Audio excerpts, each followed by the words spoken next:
Hello, this is how you bypass the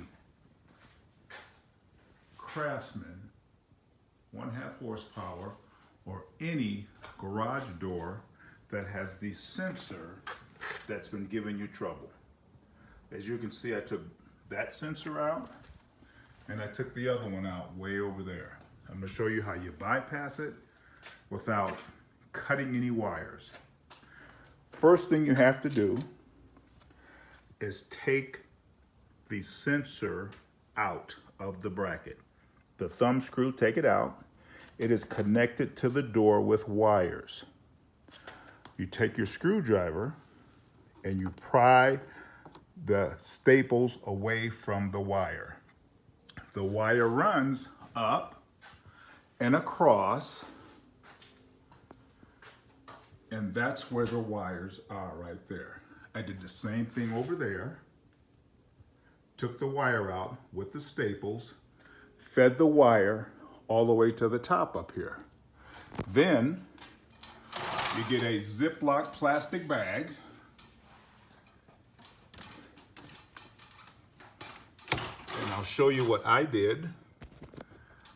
I took the wires, put them in the bag, and in the bag, you turn around here, you can see I have my two sensors with the green light on, pointing toward each other with duct tape around them.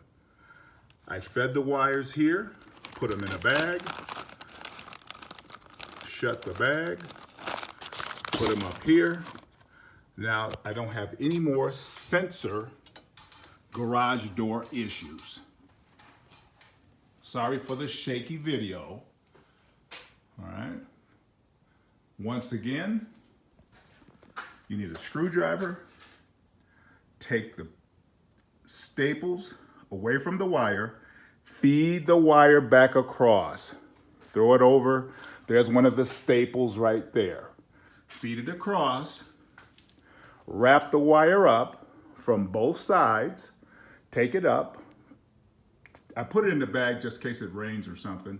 And then if you want to redo it, if you're selling the house or something, you have the wires there without cutting wires.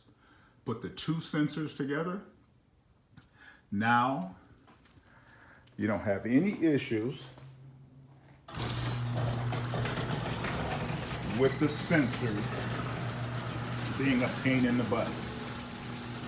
That's where the sensors were. Okay.